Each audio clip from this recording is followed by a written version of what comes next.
Hello friend, welcome to our channel.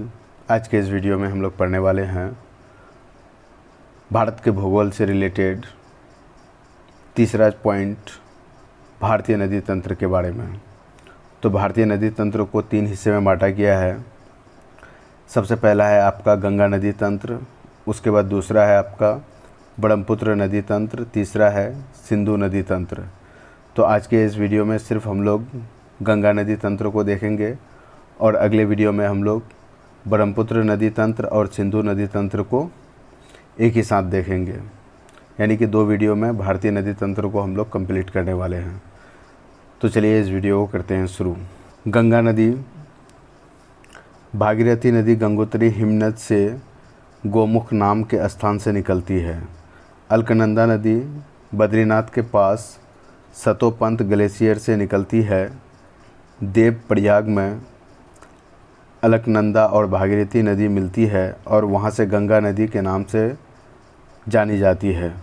Devprayag से पहले अलकनंदा नदी में पंच प्रयोगों यानी कि सभी उत्तराखंड में अलग अलग नदियाँ मिलती है। विष्णु प्रयाग में अलकनंदा और धौली गंगा मिलकर के विष्णु बनता है। उसके बाद नंद प्रयाग में अलकनंदा और नंदाकिनी मिलता है। कर्ण प्रयाग में अलकनंदा और पिंडर मिलता है। रुद्र प्रयाग में अलकनंदा और मंदाकिनी आकर के मिलती है। उसके बाद देव प्रयाग में अलकनंदा और भागीरथी नदी आकर के मिलता है। यमुनोत्री हिमनद से गंगा नदी की सबसे बड़ी सहायक नदी यमुना निकलती है, जो कि इलाहाबाद में प्रयाग में जाकर गंगा में मिलती है। गंगा भारत की सबसे लंबी नदी है। कानपुर, बनारस, पटना तथा हरिद्वार गंगा नदी के किनारे बसे हैं। गंगा नदी सबसे पहले हरिद्वार में मैदानी क्षेत्र में आती है। पश्चिम बंगाल में गंगा नदी 2 भागों में बढ़ जाती है। एक भाग को हुगली नदी के नाम से जाना जाता है।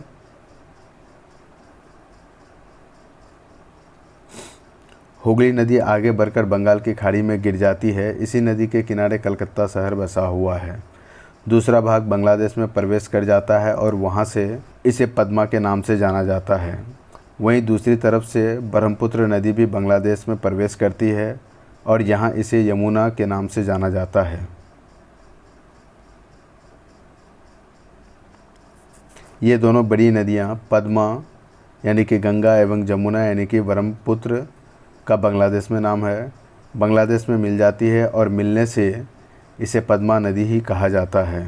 बांग्लादेश में ही मेघना नदी पद्मा नदी में चांदपुर ज़िला में मिलती है और इसके आगे इस नदी को मेघना नदी के नाम से जाना जाता है। ये बंगाल की खाड़ी में गिर जाती है। यहीं पर ये विश्व का सबसे बड़ा नदी डेल्टा बनाती है, जिसे सुंदरबन डेल्टा कहा जाता है। गंगा नदी भारत में 5 राज्यों से होकर गुजरती है। सबसे पहले उत्तराखंड, दूसरे में आपका उत्तर प्रदेश, तीसरे में है बिहार, चौथा में झारखंड, 5वां में पश्चिम बंगाल होते हुए गुजरती है। गंगा नदी की सहायक नदी, इस मानचित्र के सहारे से हम लोग समझेंगे कि गंगा की कौन कौन सी सहायक नदी है। अगर उत्तर की तरफ से बात करें तो सबसे पहले आपको मिलता है रामगंगा नदी, यानी कि पश्चिमी हिस्से की तरफ से सबसे उत्तरी छोर से रामगंगा नदी, उसके बाद गोमती नदी, उसके बाद घाघरा, गंडक और कोसी। ये तीनों नदी आपका नेपाल से आने वाली नदियां हैं। और महानंदा नदी जो कि दार्जिलिंग के पर्वतों के पास से निकलती है। उसके बाद दक्षिण तरफ से अगर बात की जाए गंगा नदी के सहायक नदी के बारे में, तो चंबल, बेतवा और केन नदी यमुना में आकर के मिलती है और यमुना नदी आकर के गंगा में मिलती है। उसके बाद टोंस नदी आकर के गंगा में मिलती है और सोन नदी आकर के गंगा में मिलती है।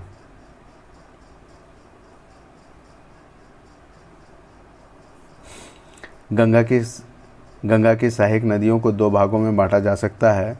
सबसे पहला है दाएं ओर से मिलने वाली सहायक नदियाँ, दूसरा है बाएं ओर से मिलने वाली सहायक नदियाँ। दाएं ओर से गंगा में मिलने वाली सहायक नदियाँ यमुना, चंबल, बेतवा, केन, टोंस एवं सोन नदी। गंगा की दाएं ओर से मिलने वाली सहायक नदियाँ हैं दाईं ओर से मिलने वाली सहायक नदियों में केवल यमुना ही एक ऐसी नदी है जो हिमालय से आती है, बाकी सभी सहायक नदियाँ प्रायद्वीप पठार से आती है। यमुना ही सबसे बड़ी सहायक नदी है। दिल्ली तथा आगरा यमुना नदी के किनारे बसे हैं। चंबल, बेतवा एवं केन सीधे गंगा में न मिलकर पहले यमुना में मिलती है और फिर यमुना गंगा में मिल जाती है। यानी कि इटावा में यमुना और चंबल नदी आकर के मिलती है। हमीरपुर में यमुना और बेतवा नदी आकर मिलती है। बांदा में यमुना और केन नदी आकर के मिलती है। प्रयागराज में यमुना और गंगा नदी आकर के मिलती है। टोंस एवं सोन नदी सीधे गंगा नदी में मिल जाती है। बाईं ओर से गंगा में मिलने वाली सहायक नदियाँ रामगंगा, गोमती, घाघरा, गंडक, कोसी तथा महानंदा सभी गंगा में बाईं ओर से मिलने वाली सहायक नदियाँ हैं। गोमती नदी लखनऊ गोमती नदी के किनारे बसा हुआ है। जौन यानी कि उत्तर प्रदेश भी गोमती नदी के किनारे बसा है। बनारस के आगे गंगा में मिल जाती है। महानंदा नदी ये सबसे पूर्वी सहायक नदी है। दार्जिलिंग की पहाड़ियों से होकर आती है। घाघरा नदी पटना से थोड़ा पहले गंगा में मिल जाती है।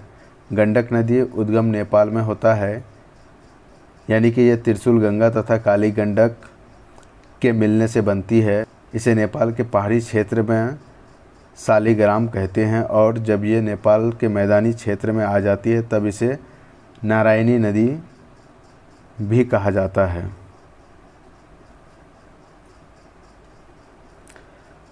कोसी नदी, इस नदी को बिहार का शोक भी कहा जाता है क्योंकि ये हर वर्ष बिहार में बाढ़ का मुख्य कारण बनती है। तो दोस्तों आज के इस वीडियो में इतना ही। अगर ये वीडियो आपको इन्फॉर्मेटिव लगा है तो इस वीडियो को लाइक और शेयर करें तथा इस चैनल में बने रहने के लिए इस चैनल को सब्सक्राइब करें। Thank you for watching this video.